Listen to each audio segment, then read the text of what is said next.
So another pile of leaked Tyranid datasheets have been revealed. No more double move for the Swarmlord, though he's much better in melee. The winged Hive Tyrant has sadly taken some nerfs to its weapons, but it's perhaps not too bad news for Mr. Haruspex, who can now get up to 15 attacks just on his base profile.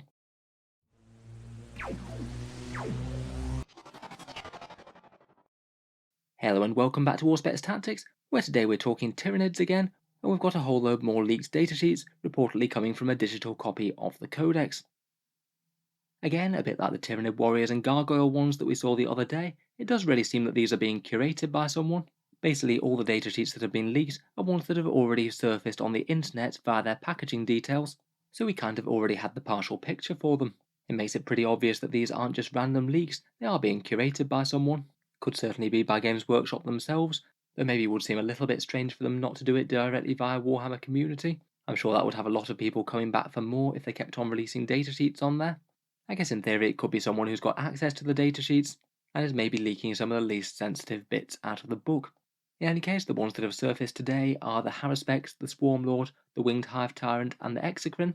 Again, models that we all knew the basic stat lines for their guns, but actually seeing the full datasheets puts them in a lot more context.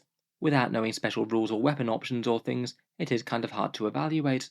In any case, there's some pretty juicy changes, so let's take a look through. We'll go through the Haruspex and the Exocrine first, and then onto the HQs. First up, we have Mr. Hungry Haruspex, one of the many Tyranid organisms that you don't really want to invite round for dinner. It does seem that a fair few of the bigger bugs are all getting some fairly meaty improvements on their stat lines. This guy's power has gone from 8 to 9, but it basically seems like the datasheet has improved in just about every single way. Durability wise, it's gone up to a pretty tough 15 wounds and a 2+ armor save. That's even going to give 9th edition anti-tank weapons a pause if it does cost somewhere around 180 points, a very decent defensive profile indeed.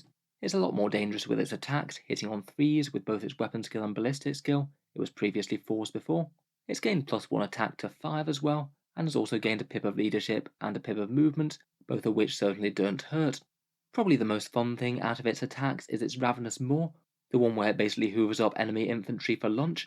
Previously, you used to get D3 attacks per every attack invested in it, so with its previous 4 attacks, you'd usually have 8 attacks in total, which with poor weapon skill wasn't exactly the most reliable for killing squads. The Ravenous Maw now triples the attacks though, so now you're looking at a fairly crazy 15 attacks coming out of this thing, hitting on 3s at strength 7, AP -1, damage 2. Should chew up something around 6 or 7 guardsmen each turn, and even pose a decent threat to multi-wound infantry. The Grasping Tongue is its shooting attack at 12 inches, assault 1 shot at strength 6, AP -3, damage 3. Previously this had a weird special rule about shooting in combat, which in 9th edition monsters can do anyway, so it's maybe a bit redundant. Now it's traded out the rule for being able to snipe characters, which I think is really quite evocative. Certainly could be a fun way to take out an enemy character, have it swallowed whole by a Haruspex. Finally, it's not as if it's any slouch against heavies either. It's going to get 5 attacks at strength 14, AP -3, damage D3+3 against heavies. Those shoveling claws can really get to work on vehicles as well. It should be able to stomp through most normal sized battle tanks in a single round of combat. I think it is kind of important that it isn't only good against infantry, otherwise it's just realistically not going to get taken very much. I think if you're a dedicated slow moving melee platform, you do need to be good against just about everything, because you're not really going to have too much control of what you're going to fight. In any case, between all these weapons and stat line changes, it's definitely looking a lot better for this guy, who was a really quite weak Tyranid monster in the previous book. It has lost a couple of special rules, and it's got no more acid blood or any extra attacks for slain models, and its death throws aren't quite as powerful anymore, but it's exchanged that for a couple of useful things. A -2 leadership aura should really give it a very good chance of inflicting morale casualties on infantry units that it attacks, and I quite like the way that it now regenerates wounds with any attacks made whatsoever.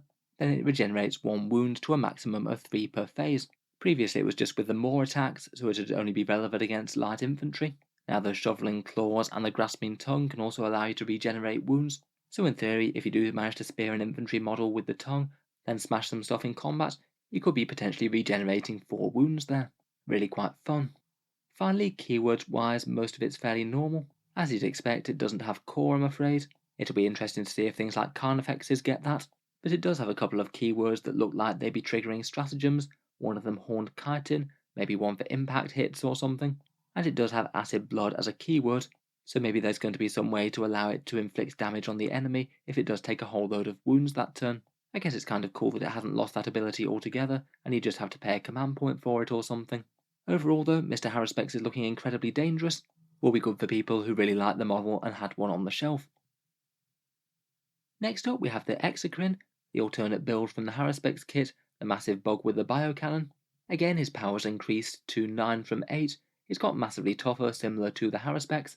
He hits on 3s innately now without having to stay still, he gets the leadership and movement boosts, but he doesn't gain any extra attacks, and his claws remain at damage 2, he's really not going to be a melee beast anywhere near as much as the Haruspex is. Of course the main event is all about that bioplasmic cannon. Previously, if standing still, you'd be expecting 12 shots at strength 7 and damage 2. Now you've got D3 plus 6 shots, so on average 8 shots coming out of him at strength 8 and damage 3.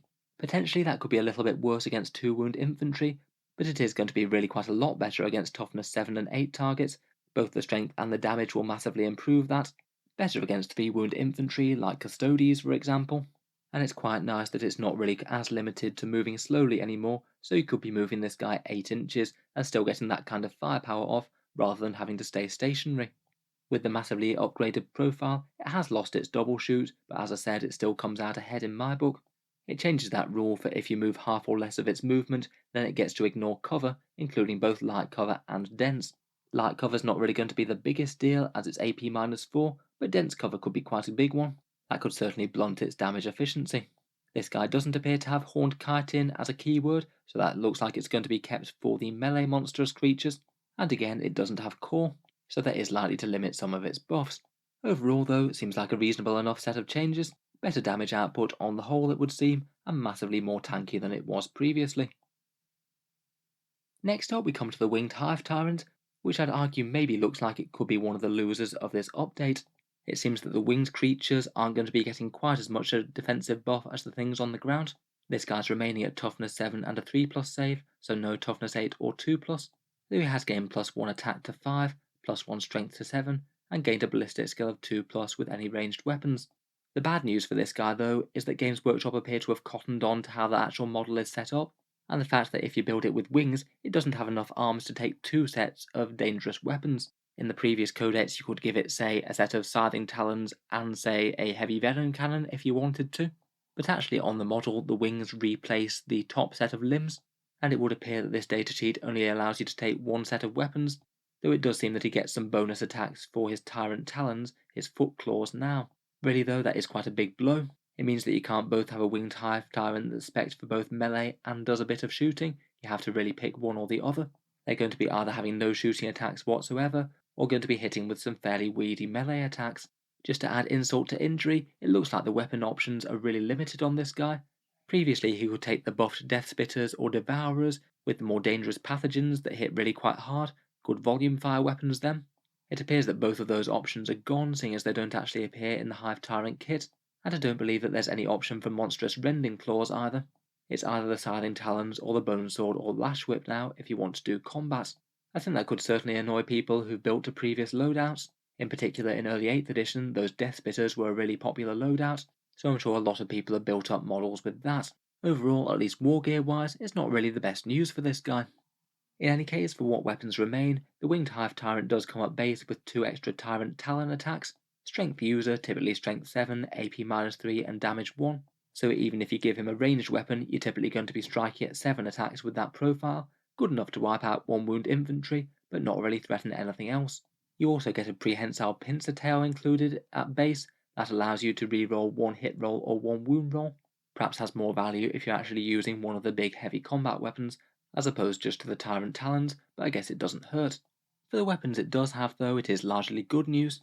The Monstrous Bone Sword will strike at strength 10, AP -4 and damage 3 now, really not bad seeing as it used to be strength 6, AP -2, a whole world of difference there against heavy targets.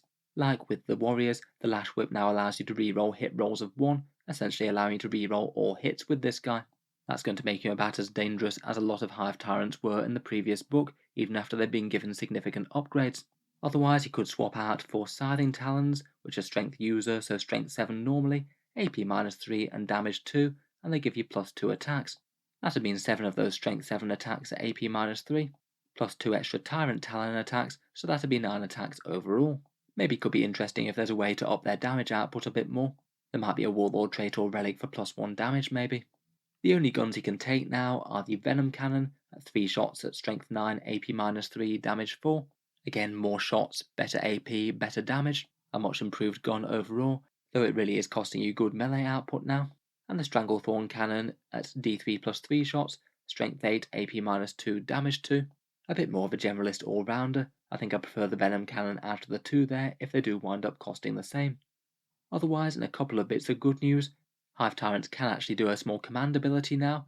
They get to select one unit within synaptic link range to get to reroll hit rolls of 1. I'm going to guess that that's going to be the same as the old rule to broadcast it through other organisms, so that could be somewhere that's really quite far away on the battlefield in theory. It does only work on core units though, and adrenal glands give you +1 movement and strength. +1 strength in particular could be really relevant with scything talons. Going from strength 7 to strength 8 is quite a big breakpoint against a lot of units. Finally, keywords wise, it's largely as you'd expect. He is still Synapse and a Psyker, and he gets that Horned Chitin special rule, probably for some impact hits on the charge with a command point. Overall though, I'm not sure it's the best news for the Winged Hive Tyrant. I have a feeling that the standard on foot loadout might be a bit more popular, more weapon options, and likely to be a whole load tougher it would seem. I guess we'll have to wait and see if the massive threat range is still enough to sell him to people. I feel that on balance you're probably more likely to want to take him as a melee character than a mixed range and melee. That might depend on what sort of relics and options he can get though. What might be quite nice is some relic tyrant talons to make them good in combat, so you could both have a decent gun and a decent combat weapon. Finally we come to the Swarmlord, who again is probably a bit of a mixed bag, maybe a tiny bit less competitive than before, but in terms of his actual model he seems to be a lot mightier. He now costs the same amount of power as a Winged Hive Tyrant. He's power 11 down from 12. Currently he's 240 points, so I'd guess that that might mean that he's getting a small points cut. One of the Swarmlord's main problems before was that he would just be very easy just to gun down straight off the table. Games Workshop do seem to have tried to make him a lot tougher, so that's not such a good idea. He's now toughness 8, 13 wounds, and gets a 2+ armor save, and when combined with that 4+ invul, it is going to make him really quite hard to shift. In addition, I do really quite like the way that he's become an absolute melee monster now. He's gone up to 9 attacks from 6, and those attacks seem to be a little bit more dangerous than before on balance as well. Quite nice to see that he is really going to be a melee monster to fear again. He was looking a bit tame compared with some of the strongest things in 9th edition codexes. All these melee stats and buffs and things are very nice, but it does seem that he's taken one very big nerf in this transition, in that he's lost his double move command ability. Previously, the Swarmlord was basically an auto-take in virtually every single Tyranid's list, just because you could command one unit to move again in the shooting phase, and then that unit could still charge in the charge phase as well, basically allowing you to slingshot units across the board, have them really safe in your turn, and then charge them out crazy move distances to hit something in the enemy army in yours.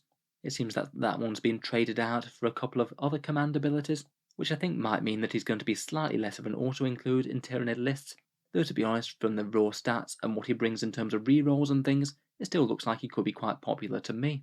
I'm not sure if this is really the worst change, if I'm honest. In more recent 9th edition books, Games Workshop do seem to be limiting things that allow crazy movement with charges. For example, with things like Quicken, psychic power for the Eldar, that one doesn't allow you to do that anymore. It'll be interesting to see whether the Tyranids get a similar ability. It might go to something like a once per game Warlord trait, points cost upgrade, or psychic power maybe. I wouldn't be too surprised if there's some sort of double move shenanigans in the codex, though whether or not they'd allow you to advance and charge with it as well, I think is a bit more questionable. In any case, on his raw stats, the Bone Sabers have gone up to strength 9 now, AP -4 and damage 3. Coming at you with 9 attacks hitting on 2s, that's pretty brutal. They no longer give you a mortal wound on wound rolls of 6, but to be honest that was kind of a niche benefit anyway. He's a whole load more scary in combat than he was before, perhaps particularly more so that he's cheaper and is also tougher as well. He's also lost that prehensile pincer tail attack. Again, I'm not really sure that's particularly relevant, particularly when those Bone Sabers are throwing so many attacks at you.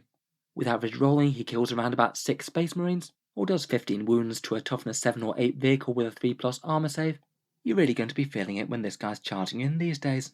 Finally, for special rules, it's traded out that double move for a couple of really useful ones. The ultimate leader bug in the Tyranid army actually allows you to command Tyranids and make them fight better now. It gives one core unit within synaptic link range 4 rerolls to hit, so much better than the standard Hive Tyrant ones. Really nice on anything with a ballistic skill or weapon skill of 4+, and it can also broadcast one unit to be OBSEC as well. That could be really interesting depending on what turns out to be core or what doesn't. I'd imagine that gene stealers are probably going to remain core, so that could be quite a useful one on them if they are indeed moving into the elite slot. Not quite as game-breakingly good as the massive double move thing, but still very useful abilities to have at the heart of your swarm. Finally, his blade parry rule in combat has taken a bit of a side grade. Previously, in melee he'd have a 3+ invul save, which would be really quite nasty if he were fighting high AP enemy attacks. Now that special rule has been traded for a 4+ invul that he gets all the time, but in melee you get to basically ignore one failed save per turn, which could be something really lethal. Say a big damage D3+3 attack gets through, he can just happily ignore that and make it damage 0. The 3+ invul save was cool and everything, but to be honest I think he might arguably be even tougher than he was in melee now. Gaining +1 wound, +1 toughness, a 2+ save and that rule might even outweigh the 3+ invul save against quite a lot of enemy combatants. Even there I don't really think that that's particularly a downgrade. Finally, there's maybe a small surprise on his keywords for me. He does get Horned Chitin like those other big monsters that we've seen, but I was expecting to see him as a supreme commander for the Tyranids, one that you could take outside of the normal HQ slots, and perhaps make it a bit easier to cram more Hive Tyrants into a list.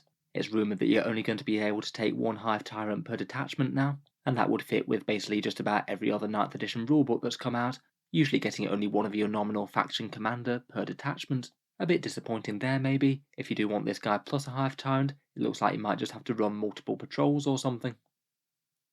So overall there, really quite a lot of insight as to the monsters in the new Tyranid book. Perhaps overall good news for the Haruspex, slightly better for the Exocrine, perhaps a nerf for the Winged Hive Tyrant, and a side grade for the Swarmlord. Look forward to what your Tyranid generals have to say down in the comments anyway. Let me know if there's any other implications or anything that I might have missed. If you have enjoyed the video, feel free to subscribe to Haruspex Tactics, where I'll certainly keep the regular 40k stuff coming. I'll certainly cover any other news and rumours out of the new Tyranid codex. I'm sure we'll be getting plenty more over the next days and weeks. Finally, if you have been enjoying all the videos on the channel, I'd just like to mention that Haruspex Tactics does have a Patreon page, which is what supports me to keep on making all these videos quite so often. Channel patrons do get a fair few advantages, seeing certain videos early, regular votes to see what sort of things happen next on the channel, and automatic entry into the regular prize giveaways with a chance to win some really big model kits each month. If any of that sounds good to you, or you'd just like to help support, then the link is down in the video description. In any case, a massive thank you for listening, and I'll hope to see you guys next time.